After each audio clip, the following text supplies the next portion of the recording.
Your journey has been comfortable so far and will be comfortable later on. And the source of comfort is your spirit.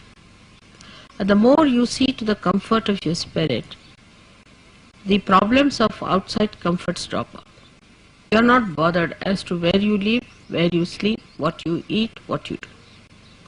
So to allow these gross sensitivities to drop down so that the inner subtler sensitivities grow.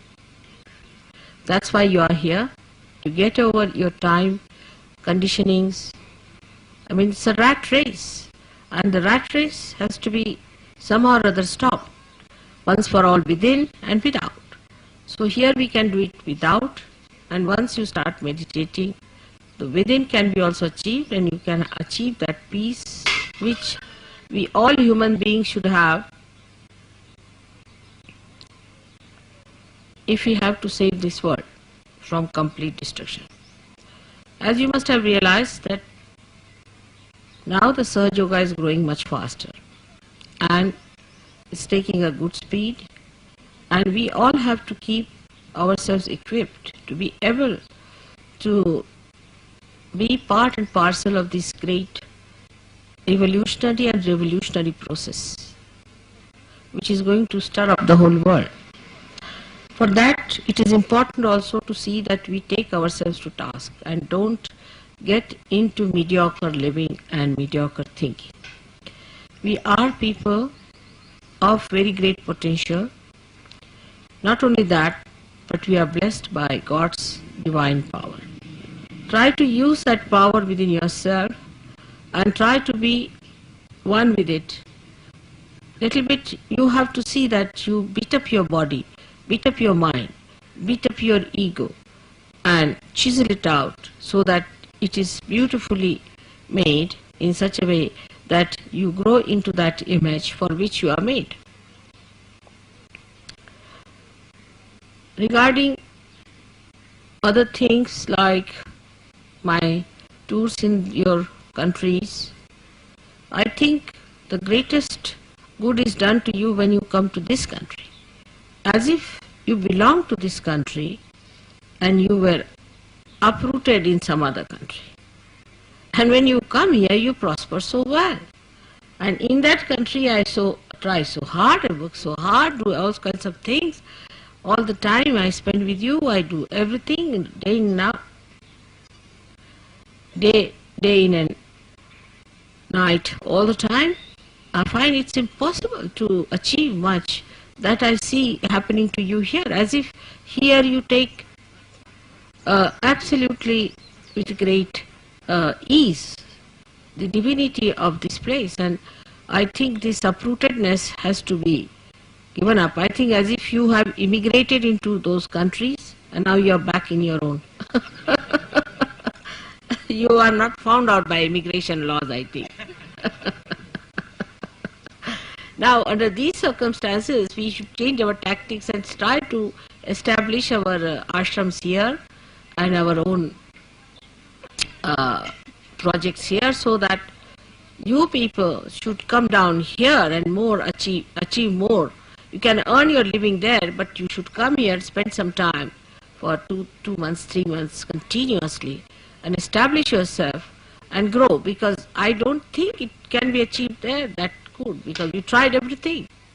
So this is the ultimate outcome of our trips all over. Despite all kinds of hazardous routes and hazardous life here, we are doing very well. I must say, when I see you, I find you are very good and you are all very much better, and it's all improved. Like watches, you see, when you have to make them immune, you put them under absurd conditions and they get all right like that. Now you are immune. They are put into, I've seen into troughs which are shaken very heavily, as you were shaken yesterday in the buses, and then they are made to pass through water which is running very fast on them. And all this we are trying here, and I think your immunity is going very fast to outward things, and you are becoming really solid, eternal timepieces, the way you are created here. And I'm so very happy to see the development. That's the main point which we have achieved here. So the attention should be out away from money, first of all. That's one of the biggest problems. Actually, nobody can believe that African countries are much more money-minded than Indians are, though they are so developed. You see, the developed countries are much more money-minded than the Indians are. It's very surprising. When you see the way they count their pennies, it's impossible to believe that these are really developed people. They are worse than beggars sometimes.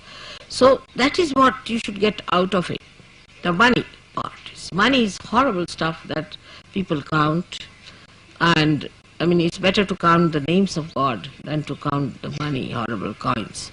Then we have other things like gross attachments to comfort. I don't think it's a very comfortable life there, because here you can move in the night anytime. You won't meet anybody who will snatch your purse or snatch your bangles. You can move about the way you like and nobody is going to bother you. You won't meet 2-3 drunkards beating each other, nothing of the kind. So it's a very pure life here. That's a very big achievement.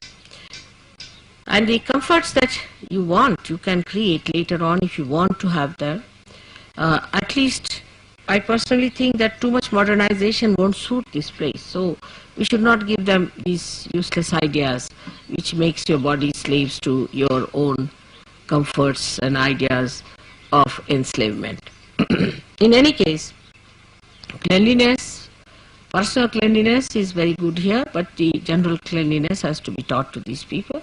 All this giving and taking process will work out very well, I'm sure.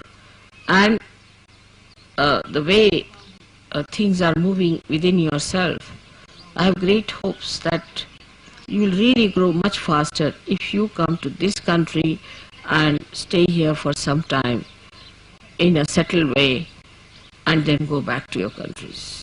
That would be much better than to have a visit to your countries, which I feel sometimes is just bombarded by negativity. The another point which I wanted to tell you is that you must learn to understand that you have come here to gain something. Nobody is going to gain anything out of you. So you have to gain something here. You are students, and so you have to learn something and try to develop a sense of discipline, like a disciple who receives all that is around. What's that? What's this? How is it? This is that. That's nice.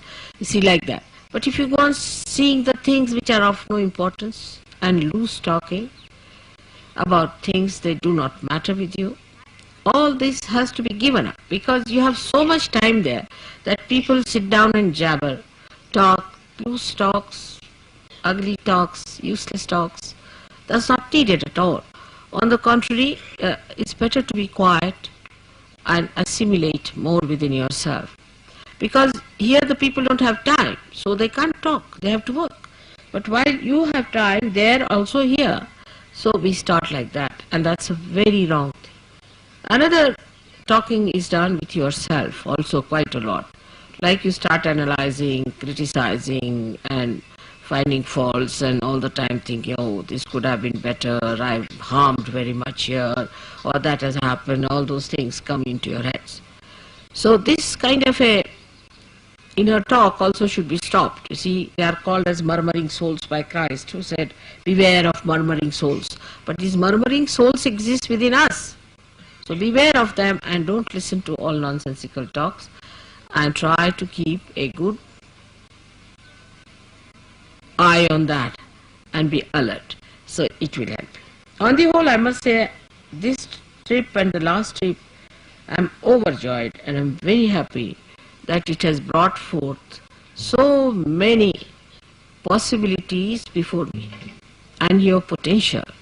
I'm very happy about it, that somehow in this year we have achieved a new type of atmosphere among all of you, which is humble, which is quiet, which is peaceful, which is absorbing the divine, which is a very, very great joyous thing for me. So I thank you very much for all that. I hope you keep up your progress this way.